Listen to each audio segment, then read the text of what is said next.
So, hello everyone. Let's give it another 15 seconds or so that people can join. And all right. Okay, you can see 17 viewers now.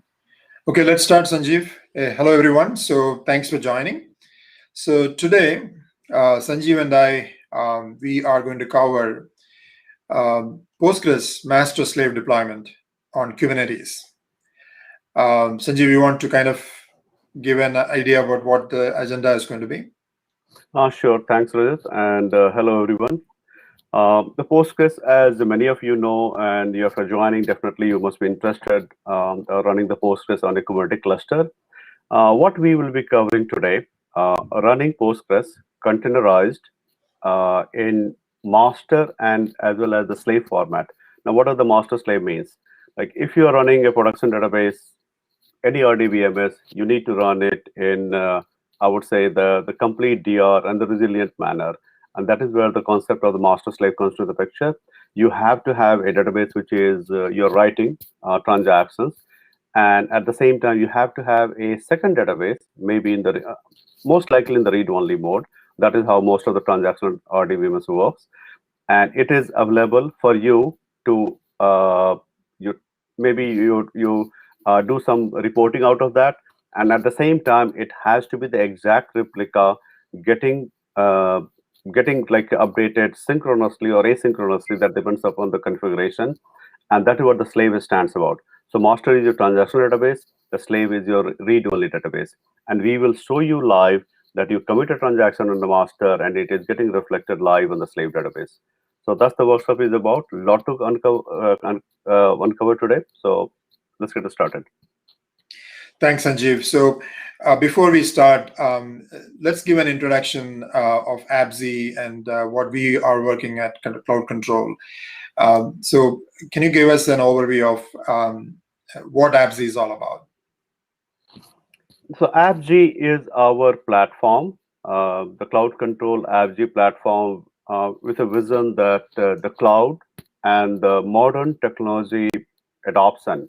Modern technology mostly focus around the microservice development architecture that includes the Docker, Kubernetes, and so many other open source tools. The idea is that adopting that should not be a difficult task, what exists today. And with the very idea that if I am a developer or if I am running a business, I know my business domain, I can translate into the code, but run that code efficiently on any cloud platform with a fully resilient manner. That is where ABZ comes into the play. So again, we'll cover more into that, but it's a more developer-centric approach which masks the complexity of the cloud, Docker, Kubernetes, and so many other layers which is required to run an application in a resilient manner. Thanks, Sanjeev. So we talk a lot about application-centric cloud deployments, right? So can you kind of explain what that is and why is it relevant? Well, that's a great question, Rajat. At the outset, I would say that infrastructure has been evolving at a very rapid phase, and that is what the cloud is all about. And if you see with the birth of Amazon Cloud in 2006, Azure came in around 2014. More and more infrastructure is becoming a utility which you can consume on the go. But what has happened is that the infrastructure has become a commodity. That is true, but applications and integrating applications with the infrastructure, primarily cloud. Of course, there are companies running the on-prem data centers as well. This stream has not been kind of like streamlined, and that is where our Cloud Control ABZ platform come into the picture. So if you look at this picture, we are saying is that the application is your blender, your application is your appliance. You just want to plug it in any cloud or even multi-cloud and take the advantage of that. It is not there yet. Many and the companies are not kind of like focusing. from the infrastructure point, AWS, Azure, everything has been automated.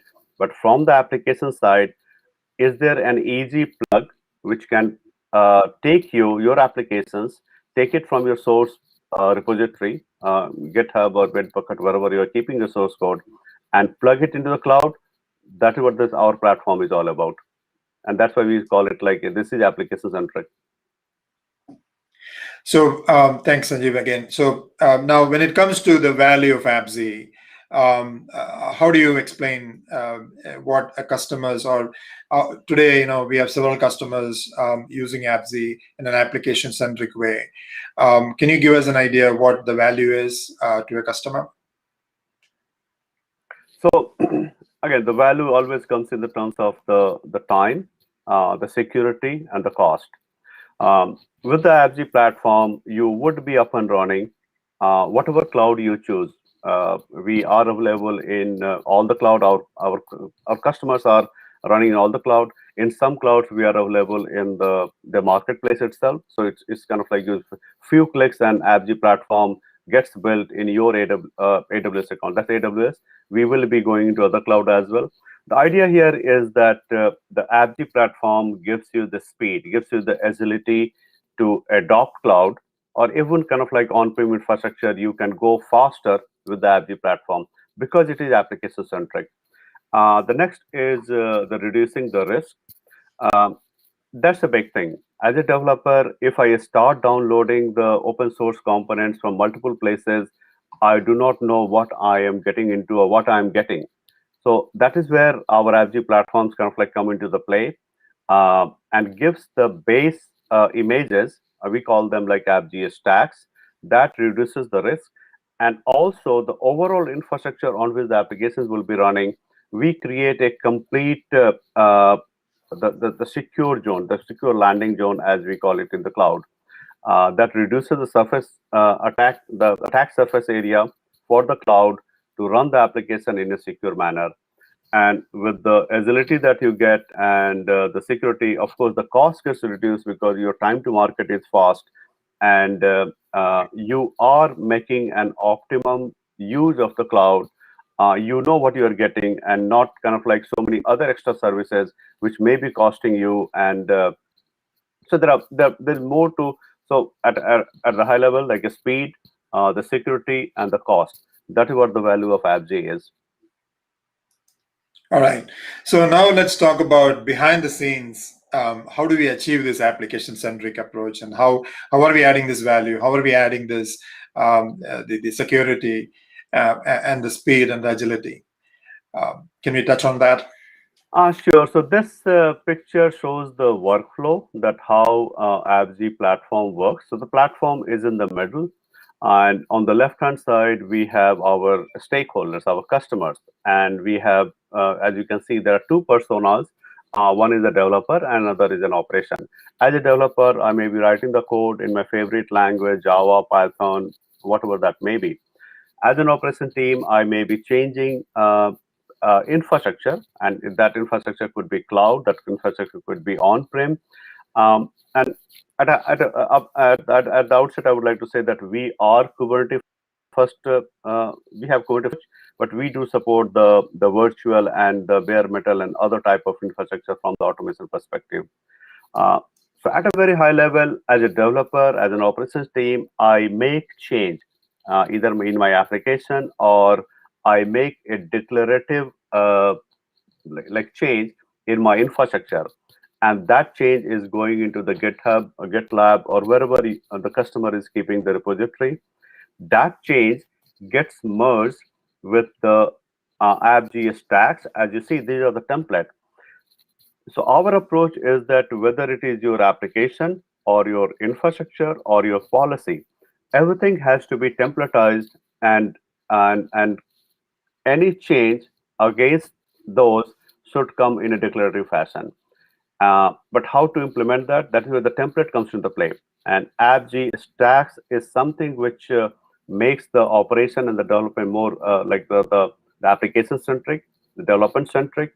Though these AppZ stacks and your changes from the gets merged into AppZ platform and deployed on the Kubernetes cluster and the cloud, whatever you your cases, and this entire operation is visible from our the dashboard. So you will see all these things, the complete workflow, the arrows, the documented evidence against all these arrows in our AppG dashboard as you make progress in the workshop.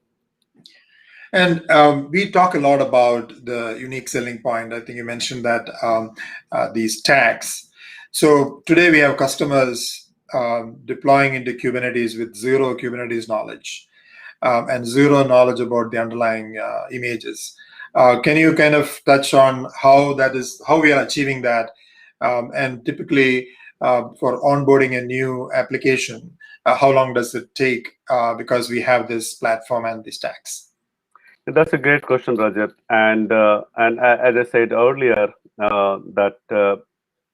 like learning the new technology, learning the new cloud, learning the so many open source tools, it's a big challenge, and there is a real talent scarcity. So startups as well as the large enterprise, they know that what business domain they are operating it, and they can translate that business into an application. But onboarding that on the cloud or kind of just maintaining it is a very costly affair in terms of the talent.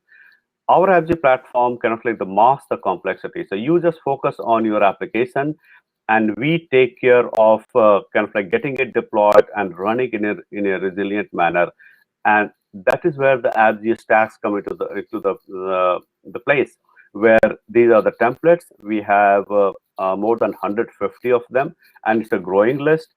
So the idea here is that anything and everything that you want to perform on a regular basis, and that regular basis could be like I do once a week. I do like, again, you're deploying your code in the development environment, UAT environment, production environment.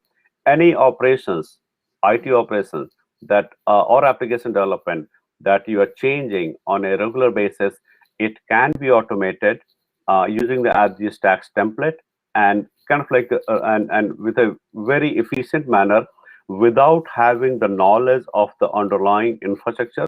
That infrastructure could be cloud or the underlying technology, which could be the Docker Kubernetes. So the bottom line is, if I'm a developer, I can deploy to Kubernetes, and I don't need any Kubernetes knowledge. Within an hour. Awesome. Now, in today's workshop, we are going to feature some of the stacks, right? Can you kind of briefly touch on what stacks we are going to use, do I need any underlying knowledge to deploy today's stacks? I would say, like, if you have knowledge about the Postgres database, that is useful, and if you have joined this workshop, that is definitely apparent that you want to learn how to run the Postgres containerized, but knowledge about the Postgres, I would say, from the applications perspective, so that down the line you are utilizing the Postgres from your applications, either ORM framework or whatever mechanism you have. So that knowledge kind of like gives you. But from the deployment perspective, you don't need to have any specific knowledge. The 3 stacks we'll be showing, and the 2 stacks are kind of like the variation. And as I say, that we will be deploying Postgres Master and Slave, and there is a separate stack for that. It is not available anywhere. So you may download Postgres Docker image from Bitnami or some other sources, but convert that into a secure image, which is HashiCorp Vault integrated, and which can run as a master or slave. That is our IP. That is our like application-centric approach we are bringing to the table. So the 2 Postgres stacks, master and slave, and then it becomes and this is another challenge which I would be discussing in some details. We will be deploying an observability stack, and call it like how to browse the data in the Postgres. That's a big challenge if you're running in the Kubernetes, because you do not want to open the ports unnecessary to the outside world. We will be showing you an adminer stack, which is the next version of the PgAdmin, if you are a Postgres admin tool that used to be called. So with these 3 stacks, we will show you how to run the Postgres containerized in a master slave format, and also commit a transaction using adminer and see the data flowing. Again, the bottom line is I just need to know Postgres. I need to be familiar with Postgres. I need to be familiar with SQL. So I'll be able to deploy Postgres Master Slave in Kubernetes and manage that using the tool Adminer, right? Yep. Okay. Now let's talk about the cluster that we're going to deploy this to. So this cluster that we have selected today is a Nutanix. It's a 3-node virtual machines running on the Nutanix platform. In our lab, we are partnered with Nutanix, and they have shared infrastructure with us. That infrastructure is installed in our lab. But this cluster could exist in any cloud. We are compatible. We are multi-cloud ready, and it can go anywhere. So these three, as you can see, the 3 VMs, we have clustered them together and running the one master node and 2 Kubernetes worker node. And the master node is where the Kubernetes master and our control plane is also there. You can see the dashboard URL and the webhook URL. So most of the components, AppG components, are running on the master node along with the Kubernetes master. And then we have the 2 worker node where all the client applications, and in this case, the Postgres and Adminer will get deployed. And as they get deployed, you will see that we have the ingress part, the load balancer part, all those things are also configured. You will also see a very unique thing about the URL. Everything which is accessible from outside, you will see a URL in terms of a domain called the Lotus Cloud with the full certificate, full Let's Encrypt certificate. So these type of challenges which application development team and as well as the small and large enterprise face, that how to run the application in a secure manner, we are providing everything right available, like from using AppG platform, and they don't have to worry about these external things which most of the developers do not understand: the ingress part, the certificate part, the load balancer part. All right, so here is the dashboard of the cluster that's running. Can you briefly also touch on the kind of physical machine that we're using behind the scenes? It looks like there are 2 worker nodes and one master node, right? Yes. So all the 3 machines are 8 core and 32 gigabyte. So these are good size machine. We are expecting to run, and there may be, like, I would say that 50 plus workload pods are already running. And as part of this workshop, if the 20 people are participating, each one of them would be deploying, I would say, like 4 stacks. The first stack will go the vault, HashiCorp vault, that comes as a and that will keep the secrets that that either generated or added for your deployment, all the passwords and the certificates. And then we will have the Adminer and the PostgresMaster slave. So 4 pods will be running for, say, 20 people participating. 80 pods will go into this stack additionally, and there may be 50 plus already running. Awesome. So now let's get into the workshop. We are at 19 minutes since we started. So the format is going to be, I'm going to share, Sanjeev is going to take me through the steps, and we have a few folks helping on Slack as well. So we have put, I just shared a link in the chat. Please go ahead and register there. And when you register, you will get a Slack link where you'll be able to join our Slack channel. And we'll give all the instructions through Slack. And what we're going to do is, start by deploying a vault, and then deploy master, and then Adminer, and then slave, and make sure that master slave, we are able to make changes in the master, and then it is replicating in slave. Make sense? All right, Sanjeev. So let me share my screen again.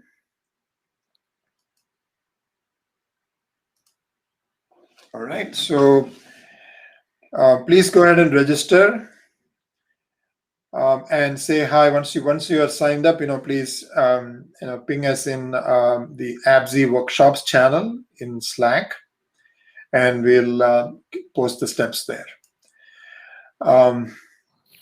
Now I can see Abhi and Anusha, they're posting instructions. So let's start. I'm going to share. Let me bring my.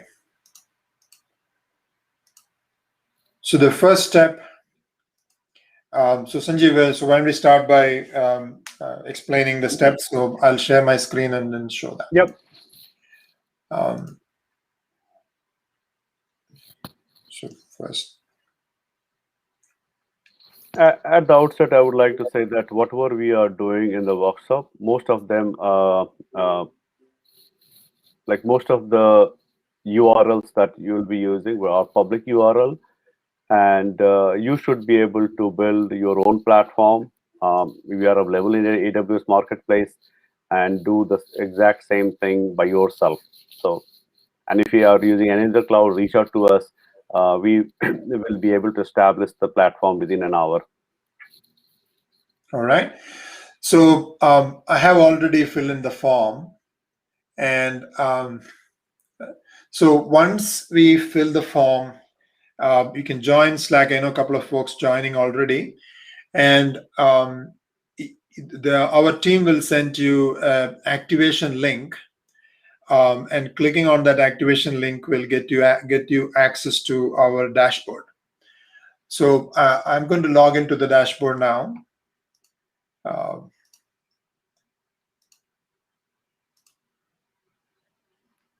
So Anusha, please share the link to the dashboard.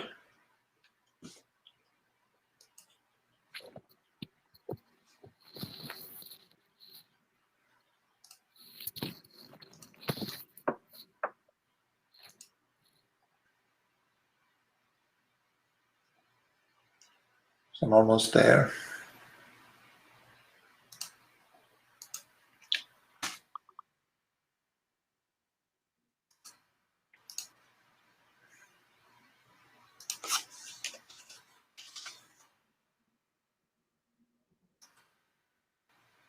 So once you log in, you should see this. This is our dashboard. So Sanjeev, can you kind of touch on how this dashboard is structured and what you'll be able to see here? So this dashboard, this is the AppG dashboard for observability. And as you will start deploying, you will see that we have a build section, we have a deployment section, and the third is the monitor section. As you do a GitOps for a deployment of the components, things will start appearing here.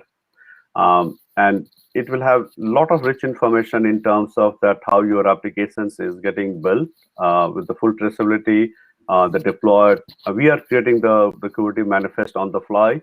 So anything that you need to know about the applications deployment or your operations kind of like deployment is visible from the dashboard. You don't need to log into infrastructure to gather any of the log details. Okay. So the first deployment we are going to do is Vault. So I'm going to take, Anusha is going to share the link to our Vault sample repo. And once you get that, you can simply clone it and start deploying. So Sanjeev, you want to take us through the steps of how that would work? Yes. So why don't you share a screen for the Vault, and then I will. So this is the eCloud Control Vault repo which Rajat is sharing. It's a public repo. You can go and take a look. And this deploys HashiCorp Vault in the namespace which gets created exclusively for you. So all the cluster that I mentioned, the Kubernetes cluster, 2 worker node, 1 master node. As you start deploying, a separate namespace get created, or call it like contest, will get created for you. And the first deployment that will go will be the HashiCorp Vault. Now, we take the HashiCorp Vault open source, which is out there, and layer the additional components, which is easy for applications team to consume. I will explain that when I show you the manifest for deployment. And this is our kind of like application-centric approach, where we just don't take an open source tool, we add in and make it, enrich it to make it, bring it closer to the development community. I see a question that from Shinto that there was he thought that it may be just the open source tool. We are using open source tool, but we are adding additional layer to make sure that it is easy to consume, and using the GitOps, and also that you don't have to learn about it to consume it. So to add that layer, our kind of like IP or the AppG platform kind of like comes into the to help that. All right. So everyone who registered using our link, you should see in your inbox the activation email or the sign up email. Please do click on that link and follow the instructions so that you can get access to the AppZ dashboard. So, so what is the next step, Sanjeev? So in this, why don't you open the AppZ YAML? Like, this is the manifest which deploys the HashiCorp Vault into the Kubernetes cluster where you have registered to deploy.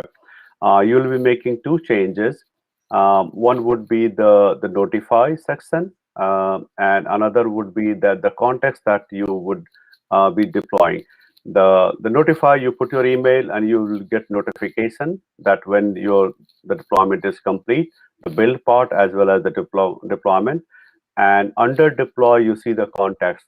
This is where you need to specify your, I would say, like your Git ID, because the deployment will be happening in a separate context will get created under your Git ID, and that is where the deployment will happen.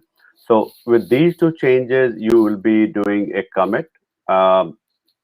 First, you will fork this, like eCloud, you will fork it so that it gets created under your Git repository, and then you will be making those changes and committing it.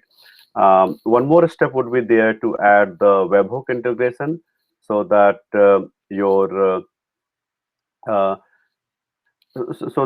as you make the changes, the webhook enable it to talk to our platform. So Rajit is going to do that, and you'll just follow the same process. Okay, so I'm going to clone this repo so that I have a copy of that in my account. So it's forking right now, and I'm going to go to settings, then go to webhooks and add webhook, and I'm going to take the URL post by Anusha from Slack and paste it in payload, and then change the content type to application.json and add webhook. So now I'm ready to deploy it to this cluster that we're running for this workshop. So I'm going to go and make the edits that Sanjeev mentioned. So I'm going to open the AppZ YAML, edit basically two things here. One, I'm going to put my email ID so that I'll get notified.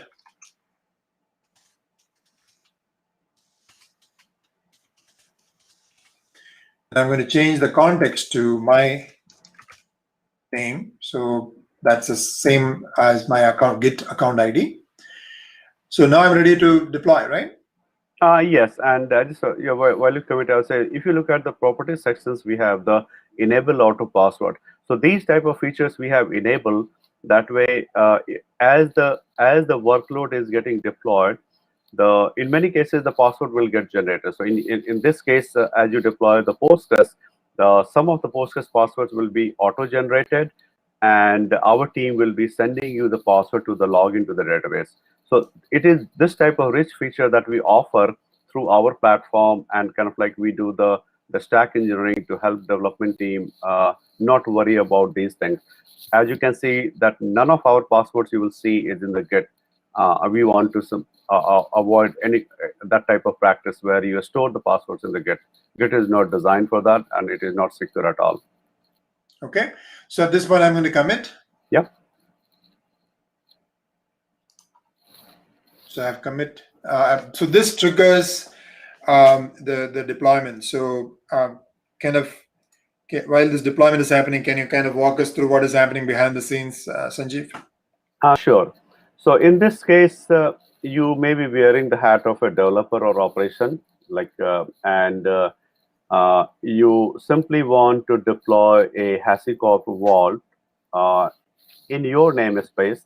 It could be your development QA or productions. If you're running an enterprise, the process will be exactly the same.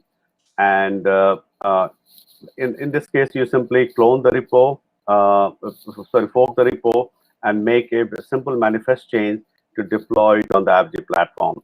Behind the scene, what is happening is that the actual AppG stacks for the HashiCorp vault gets pulled in from our repository and deployed on the cluster, the Kubernetes cluster that I referred to, under the context. In this case, it was the regist dev, and you will be changing to deploy it under your context. So if the 20 people are participating in the workshop, everyone will have the separate context, separate namespace, complete isolation, and there is a vault pod would be existing, which will hosting all the secrets for the other pods which get deployed. So I'm back to the dashboard, and I can see Vault deployed at 9:30. So can we just walk us through, or Sanjeev, can you walk us through what I can see here in the dashboard? Sure, yeah. So as you can see, there are 3 highlighted sections. In fact, before that, we have the vault and what context and all. But from the details perspective, there is a build section. So I just click on the build part. So as I can see that we have the details about that, how this is getting built. Now, in this case, it was a simple vanilla deployment of the vault, with the only properties which was defined was that enable auto password generation. And we have the full traceability in the Git also, that what change was made to trigger the deployment. And all this linkage is happening based on the webhook that we have set up. And as you see that anything that you deploy, Postgres Master, Slave Adminer, all will follow the same pattern. So this is the build section. Then we have the deployment section, where the actual deployment is happening. And this deployment, we create a Kubernetes manifest. So as you can see that in this whole process, as a developer, you don't need to have knowledge about the Docker Kubernetes. Still, you are able to deploy a functioning workload. In this case, this happens to be the HashiCorp vault on the Kubernetes cluster. And you will see this pattern for all the deployments and also for your applications. In fact, some of the power of this you will see once you start deploying the applications. But in the today's demo, we are more focused on the infrastructure type of layer, like the database, the vault, and all. But the same workflow will be there if you're writing your Python application, Java applications. I want to forget to mention one thing. If you go at the build section, I want to show that once the build is complete with the details, we are pushing the image, built image, to a registry. So our platform comes has a built-in the registry, and everything is kind of comes as a complete package. But at the same time, we also offer that if you are maintaining at enterprise level some other platform or some other registry, be it Artifactory, or we have full integration capability to integrate with your enterprise tool set. I just wanted to mention that. Now, once Vault is deployed, built, and deployed, then you want to see that how Vault is performing at the runtime. And this is where our monitor sections comes into the play. Now, monitoring has 2 aspects. So, Rajat, you can click that. So the first is in terms of the performance. So we collect the multiple performance metrics here, and as you can see, the CPU, memory, and all the type of metrics we are collecting, and this is performance related. And then we have the runtime logs. This is a huge benefit for the application development team, where they can see. So as you can see that as the vault got deployed, all the logs from the pod is visible from our dashboard. And I don't have to have a privileged access to the Kubernetes cluster to get to the logs. And this is also true if you're writing your applications, all your STD out, or you can also be configuring that all your applications log are visible here. It's a completely the searchable log. This log is coming out of the Elastic, which is part of our AppG platform, and it is fully indexed, so you can search it. You can go back in time to look for the logs. You can also download the log. If there are multiple pods, you will see the log for all the pods. So it's kind of like the complete aggregated the details we are giving you. And so as you see this, you will see that we are not only giving you a open source image and you go figure it out how to deploy it. We are giving you a complete package, usable package, so that you are productive and the day one and focus on your application development and operation and not worry about the technology. All right. So at this point, we have, so my vault is running. So what is next, Sanjeev? So next, we will be deploying the real workload, which is the Postgres Master. So we will follow the exact same process. On the eCloud control, we have a public repo for Postgres Master, and we will be forking that and making some changes. I will explain that. So why don't we do that? Okay, so let me find the link to, so Anusha is going to post the link to the Postgres Master. So let me grab that.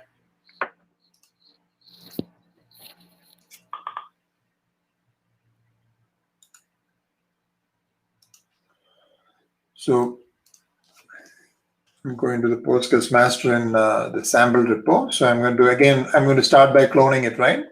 Yes, forking it. Sorry, yeah. Forking it. I'm going to fork it now into my account. And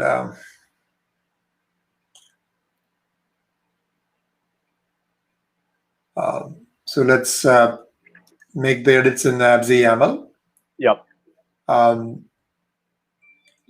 So this looks like it has more properties here. It has lots of properties, and this is these properties kind of like govern the deployment, and lots of the user also getting created.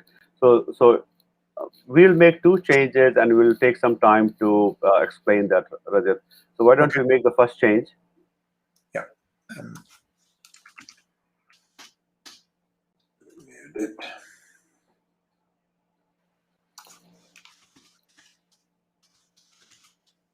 And notify change is so that you get the mail as the build and deployment happens.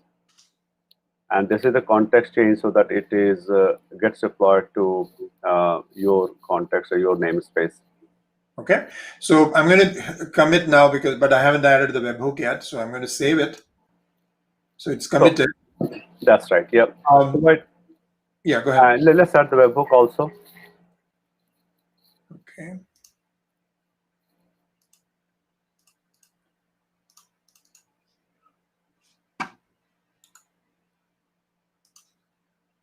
Copying the URL. All right. So the webhook is added. So now I'm back to the source code. So you want to get into PgAdmin first or setup YAML? Let's go to PgAdmin first. Okay. So as you can see that I would focus on let's focus on the build part, and you see the image template that we are referring to. We are referring to image template called Postgres_master 13.3. This is the latest version of the Postgres. And this is, I would say, the extended version of the open source image out there anywhere. We have added additional functionality in terms of the HashiCorp Vault integration, in terms of the orchestration of the Postgres in the master and the slave model, and also added the what you call it, the monitoring and logging component to that. So this is the pod. It's not the pod which is similarly you may get from Bitnami or any other source. It has added layer which is directly or which is extremely useful for kind of like ongoing application development and integration. And it is this layer where if you are running as an enterprise, we will add a this kind of like your enterprise tools integration. That way, this stack becomes more suited for your enterprise operation. So, and that's the reason we say that when we our application stacks and the platform are much more application centric than any tool out there in the market. Now, going into some details like the properties section, as you can see that it has all the details. We are creating a replica user. All the passwords are, you can see that are appended with vault. And what does this mean? What it means is that the passwords in this case will get auto-generated and stored in the vault and consumed by these stacks. So we are adding these type of the layers, which helps the application as well as the infrastructure team move faster with the containerized Postgres deployment and not worry about. So all the operations layer which is needed to run Postgres or like any other application in a resilient manner, we bring it through our stacks engineering. At the bottom, we have the backup setup also functionality. In this case, we have turned that off. We have a web database backup or S3 backup. We have multiple ways you can back it up to a external sources. But for this workshop, we have turned off that the feature. But this can be enabled if you have a need for that. Okay. So now we want to move to another file there, which is setup.yaml. Yes. So let's talk about that.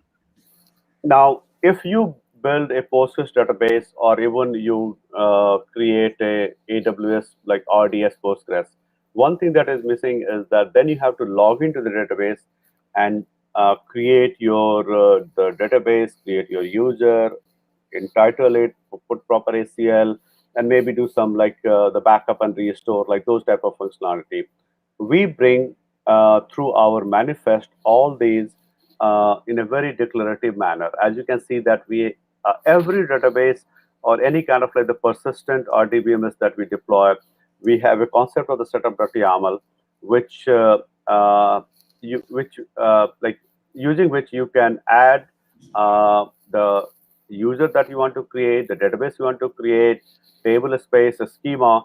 It is kind of like a specifically designed for that particular RDBMS, in this case, the Postgres. And also, once these things are set, you want to restore the data from a particular endpoint.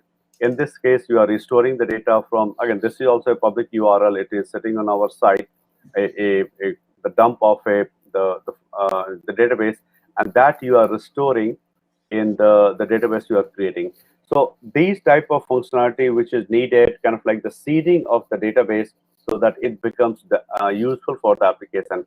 This seed is specific to a Springboot Java application, which we may be covering in a future workshop. But we just want to show you that how the seeding of the database will work directly from our repo, and this you can customize. You can have the own database created, own user created, and this is how our clients are currently running the Postgres containerized, fully automated. Nobody logs into the database for any kind of privileged operation, and they are able to self-service. Okay, so the restore part, I think that is very interesting. So, yes. So can I use this, for example, when I'm creating Postgres? So let's say I want some seed data. That's always a challenge, right? I know the top section is mostly for creating a user, so it will comes up with the users created and the database is created. So now what we are saying here is, can I create or seed the database with data as it creates a new database?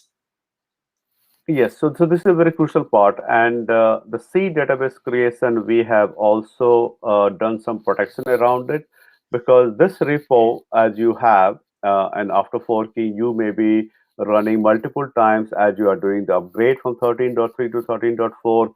But at the same time, we want to make sure that the seed data is applicable only for the first time execution. So we want to make sure that accidentally you do not try to restore, because the data may get cleaned up and the restored. So for that, we have added additional protection for the restore, and that is via this token that you see at the bottom. So this token signifies that unless this time is 15 minutes past, and this is related to the UTC, it will not execute. So we have put and this acts as a kind of like unless consciously you put this value, knowing that you want to run this database in the restore mode, the restore will not get kicked in. Later on, you can come and add maybe the second deployment tomorrow. You want to add additional users and all those things, perfectly fine. You can do that by making the setup.yaml changes. In fact, we have another like a stack based on the libq-based open source for the ongoing operation of the Postgres, where you want to create more tables, you want to change the tables, you want to add some data, create index. We have a separate kind of like a stack to manage the ongoing operation. So to protect against the restore coming back again, that we go this the token-driven approach, and Rajit has put the time 15 minutes ahead as in UTC time frame, and he is coming to, because he wants to deploy the database with the restore enabled. All right, so I used the token that was shared by Anusha. I'm going to hit commit right now, so that is going to trigger the deployment. So again, back to the same diagram, right? So behind the scenes, this is what is happening, right? Yes, and in this case, again, you could be wearing a developer hat or an operations team hat. Depends upon that your maturity of the organization, like your maybe the operation team is creating the database for you and you are using it, or as a part of development itself, you are creating the. So these things are very necessary. So as you see that you are running the Postgres database containerized, and these agility, the fastness that is needed is especially needed if you are developing the microservices application. That way, each microservice, if you want to persist in an RDBMS, and Postgres is one of the most popular RDBMS out there, you can consume it in a fully self-service manner, including the C database creation, including the user creation. That way, your applications can go on top of that right away. You're not wasting time, log into the privileged infrastructure, trying to get, or maybe trying to access the privileged infrastructure, not knowing what command to execute and how to do that. So in this case, as you see that we made simple change in the manifest in a very declarative manner, and those changes are getting deployed, and a ready Postgres database is readily available for you to start consuming from the within half an hour.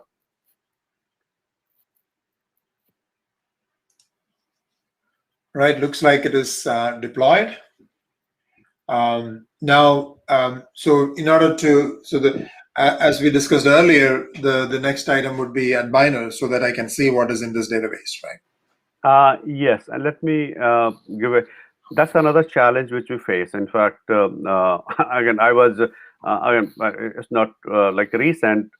Even AWS RDS is a very challenging, because most of the RDS gets created on the private network. So to access the RD and ideally that is how it should be. But the challenge becomes that how do you access the RDS? How do you, because none of your browsing tool will have access to the public access to that in a secure manner. So this Adminer, which we will be deploying next, kind of like handles the security aspect of the the access of the database, and as well as like it keeps the database completely on the private network. So Right. Rajit, just to fork Adminer, and again, all these are like publicly available URLs, so you can go ahead and look at them and start using that. So I'm adding the webhook also. Yep. So we are deploying a database, the browsing/admin tool called Adminer.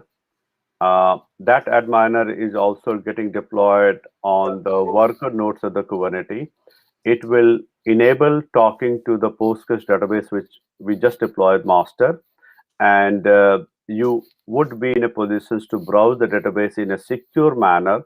When it is secure, that this Adminer is protected with the multi-factor authentication. So you have to know the password that got generated by the Postgres and stored in the vault, and you have to have a one-time password called OTP before you will be able to access. Okay. So at the bottom section, you can see the MFA provider and the auth secret. These enable the OTP feature that you will see on the screen. Yeah, and in our Slack, so for each one of you, Anusha will share the auto password generated for individually each one of you, and the MFA barcode or QR code that you need to scan in Google Authenticator. So if you Google or Microsoft, yep, whatever authenticator you have on your, yep. Right. So please download your favorite MFA authenticators. So I'm going to commit now. So this is going to deploy Adminer. And as you can see, that the image template that is getting used is the Adminer 4.8. So that's how, like in all these cases, you see that we have a template which is configured for you to consume. And that is the reason why our platform brings you closer to the application development faster than anybody else. You are producing within half an hour, like all the tools are getting deployed on Kubernetes cluster, and you are ready to consume them. All right. I'm waiting for the Adminer deployment to complete.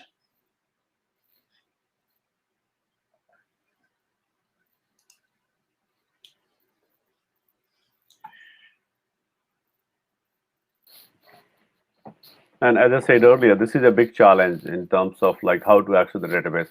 Even as I saying at the AWS, they say that go ahead and create a separate EC2 instance on the same private network, log into that instance, and then browse the database. Again, you are incurring additional cost to browse the data or like make it available. We make all these things available right away.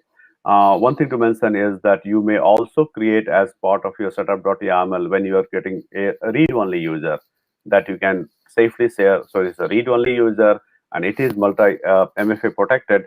So it is easy for you to browse the data and do the right thing. And many cases, this is required from the day-to-day of operation and support perspective. So Sanjeev, so far we have been using webhook URL and the dashboard URL. For Adminer, we are going to also use the app URL. Can you kind of explain how we are structured, how complex it is, or the steps involved in creating an app URL to work, and how our platform is taking care of that aspect? That's correct. So this is a very big challenge. Like once the pod gets created, and as I was saying earlier, that yeah, you can create a manifest and deploy it manually using Helm and all on the pod. But how that pod gets, and if that pod is application related, it has to have a URL, and also it has to have again, for better security, it has to have an HTTPS interface. So what we do, so the complete ingress, and it could be possible that you are running for an application, you are running the multiple pods.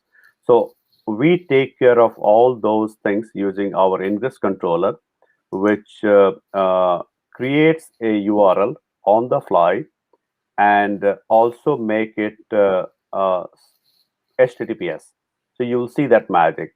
So this is the area which I have seen in my 20 years of application development. Most of the developers struggle with, because this is not their kind of like the core domain, and they, again, this is going beyond their comfort zone where they are fully familiar with the language. But this area which unless they spend some significant amount of time, they won't be able to, like, it is hard for them to figure out. So we make all these things available right from our platform, available for them to consume. As the adminer gets deployed, Rajat must have got a mail that here is your URL. You go ahead and click that and start. Yep, you see that here is URL. Go ahead and click that, and you have a public interface to the adminer, which is connecting to which can potentially connect to the Kubernetes cluster Postgres, which Rajat just deployed. So looks like adminer is up. Yep. So this is my personal adminer running on my context, right? Yes, this is your personal adminer, and you have to have a username, password, and OTP to connect to that. So this is, again, I have been in the database space for 20 years, and giving the ability to manage the database from support perspective has always been a big challenge. And the challenge gets multiplied if you are deploying in a containerized fashion, because usually there is no external interface to the database.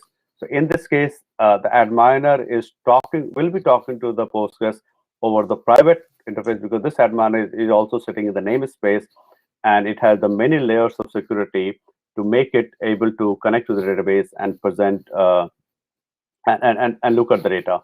This could be a read-only user. And adminer also offers certain additional features if you are familiar with that screen, and those you can use that. And each one of you will be getting the details about the server, username, password, and if you have enabled the QR code, you would be able to put the OTP value based on that. Okay, so Anusha just posted the details, and also she must have already sent you a direct message with the credentials. So I'm going to use those values in login. And so I'm going to select, for the system, I'm going to select Postgres SQL. And for the server, I'm going to copy and paste Postgres 13 master 13-X. Username is Springboot web. And password is going to be the auto-generated password that Anusha shared. And then I'm going to go to my Google Authenticator.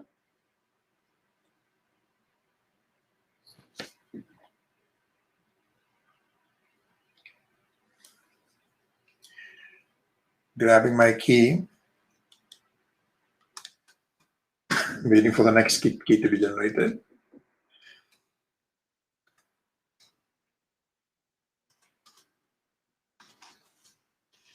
And the database is again Springboot web. And these are the database that we created as part of the setup.yaml. Excuse me. So I'm able to log in. So Sanjeev, please walk me through this. Yes, and we created the table as part of the restore in a public schema. So why don't you browse the public schema to see the table? And as you can see, that table is created, and this table got created. In fact, the table and the users, Springboot web, the database, everything got created as part of the setup.yaml. No other tool out there in the market gives you this capability. And these are the add-on features we offer as part of our platform and through our stacks to make you ready to go live within an hour and don't spend time to kind of figuring this out. So why don't you look at the table, Rajat, account table? Account. Do the select data on the top. So it has 10 records, as you can see. And if you, the URL which is restored, that's also public interface, and you can go ahead and take a look at that script that creates a single table, and it is certain records along with some indexes and all. So at this point, I would say that Postgres Master database is up and ready with that minor kind of like login in. Now we will switch into the slave deployment, where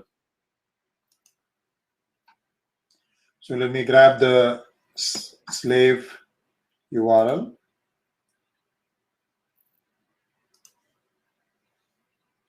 So this.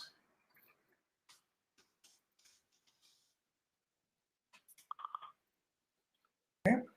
And same process, right? I'm going to fork it. Fork it. So now the repo is in my account.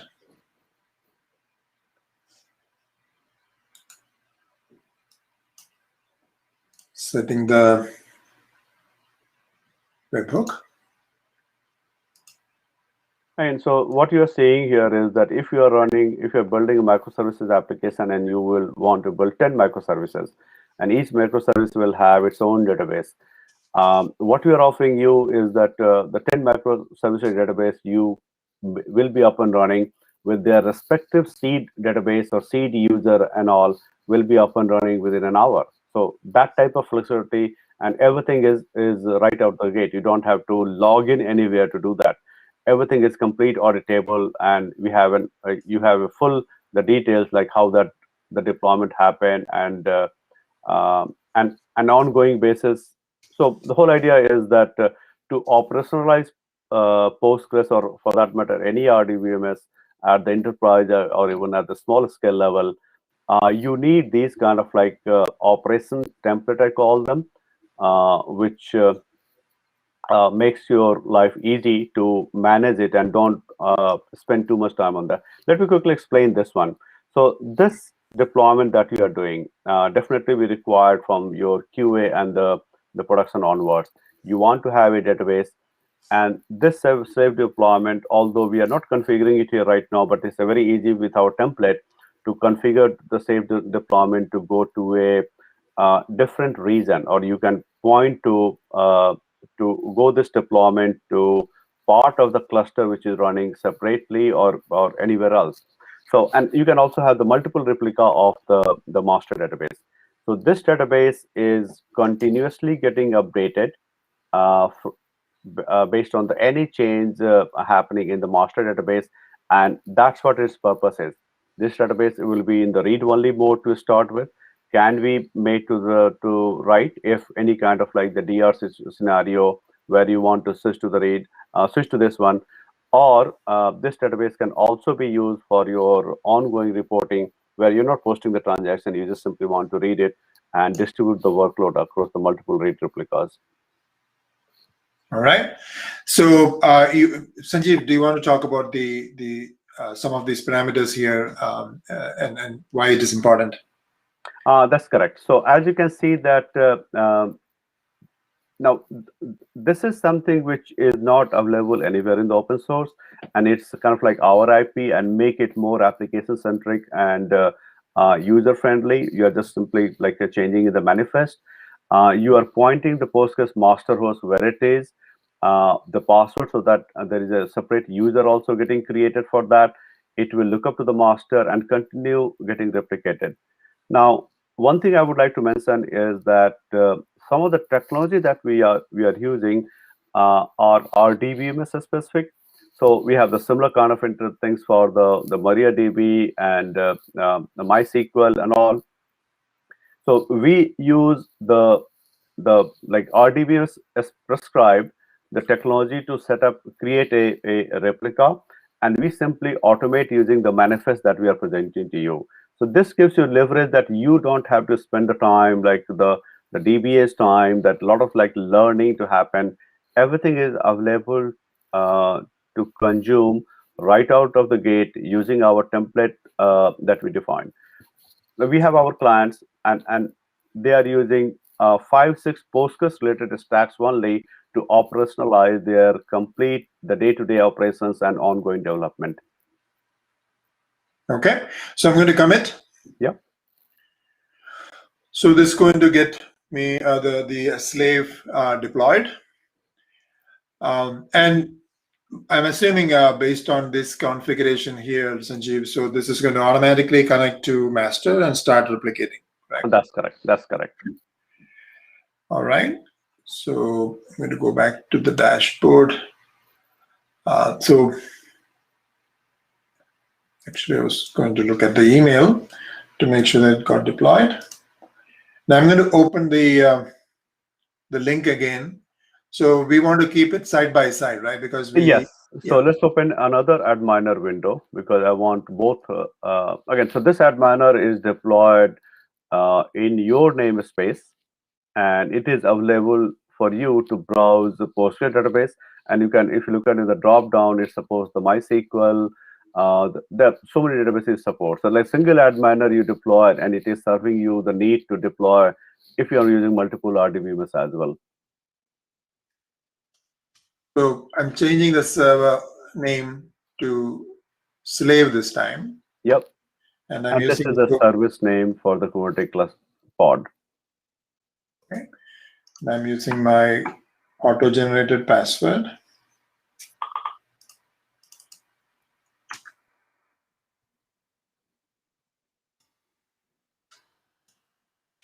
Going to OTP again, grabbing the next token.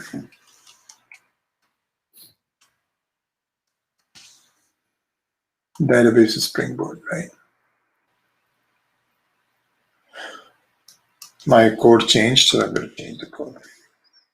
It's a 30 seconds expiry. So, right. All right. So now I'm connected to Slave. It looks like in this window, in this tab, and this is Master.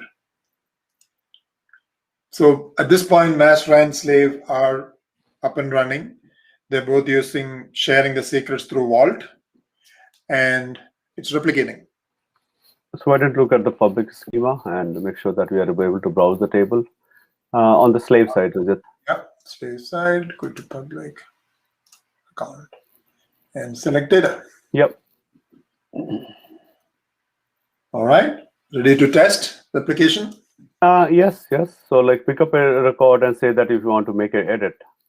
Okay, I'm going to change David to spell with A. And save.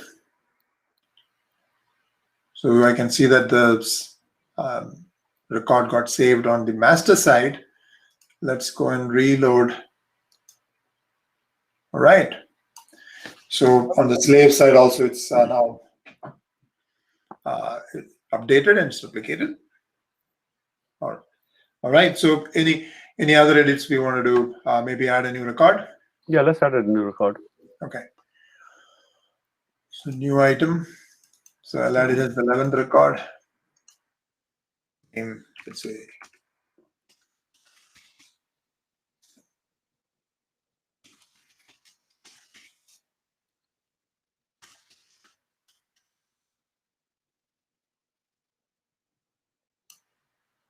That's it, right? Save. Yep, that's fine. I'm on the master side again. I'm going to save it now. So I can see the new record number 11 is here. So let's go to the other side. Okay, it's replicated. Yep. So there you go. So I think that's the end of our workshop. So let's kind of summarize, Sanjeev. So when it comes to what we were able to achieve today, can you give us an idea and just to kind of summarize what we have done today? So I would say that we have again, I will go into some like details, but the Postgres operation that we have to do, we have to create a containerized Postgres deployment. That's what we achieved. We configured the two Postgres pods, one as a master and another as slave, and we demoed the data kind of like getting changed in the master and getting replicated on the slave. We also showed that as part of any RDBMS or application development, we need to have the security hat in mind, not to keep the passwords in clear text anywhere. And that we demonstrated. And that's the reason we deployed HashiCorp Vault first time in every the context. And that is the keeping all the secrets. And then also we demonstrated a big challenge which is out there, like how to browse the database, which is in the private network on the Kubernetes cluster, and can I have a access to the database available to me from a browser interface without adding in additional infrastructure. That we demonstrated using the adminer, and that adminer has a public URL, or you can also make it private in your based on the VPN connectivity, and you should be able to do that. So at the outset, what I would like the users or like the listeners to take away is that to operationalize Postgres in a containerized like Kubernetes cluster, you need to have 10 to 15 operations, well defined, well under your control, and so that you don't rely on a privileged access to manage that. Our platform, AppZ, uh, gives you the template to manage those 10 operations, 10 to 15 operations in a fully GitOps way, which is auditable, which is like you can see the logs, like how those things are happening. So this gives you ability to move adoption of the Postgres in a faster manner. And the best part, I would say we saw that I don't have to know anything about the cloud, or I don't have to know anything about Docker Kubernetes, and still I'm able to deploy a Postgres and start connecting with my applications right away. All right. Thanks, Sanjeev, and thanks for everyone joining. So we will be repeating this every other week. So I will be publishing new events every other week. So please stay tuned. First of all, thanks, Sanjeev, and also thanks to Abhi, Anusha, Bibin, and Isha who helped us on Slack. So see you again in 2 weeks. Thank you. Thank you.